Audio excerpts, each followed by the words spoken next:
अरे आज शिवरात्रि हो, चंदा उंदा दिले किनारे बबू। अरे बुढ़ऊ दे दिले बड़न पैसा। चल ठीक बा, नवा नवा नवा नवा एकरा के चल जाई कल मेला में।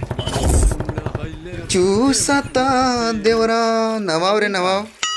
हेने आवा आई मैडम पूर्व से पश्चिम कहाँ उगल बिया रे? हेने आवा। अरे की सोच देबू का हो? महाशिवरात्रि में तू अब की बार चंदा कहाँ ना दिला? चलो 1000 रुपया चंदा दो अभी। अरे हम ना दे हम।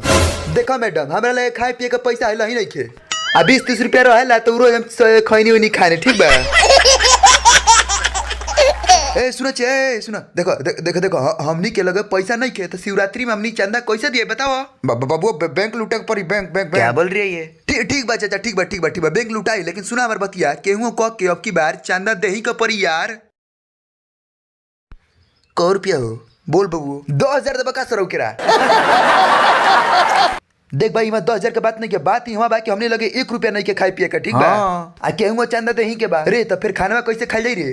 बाबू बैंक लुटाई। अरे बुढ़वा तो चुप रहा कि ना रे? ए चुप से रे चला रे, चुप से चला करा। ए बुढ़ऊ सुन बाबू, खाए के बा कि ना?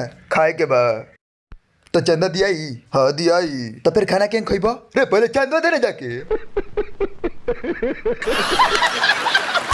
तो ई महाशिवरात्रि के वीडियो तार लोग कैसा लगल भाई लोग कमेंट करके जरूर बताइए लो। आ चैनल पर नया बार लो तो चैनल को सब्सक्राइब कर लो ऐसा भोजपुरी में कॉमेडी देखे खातिर।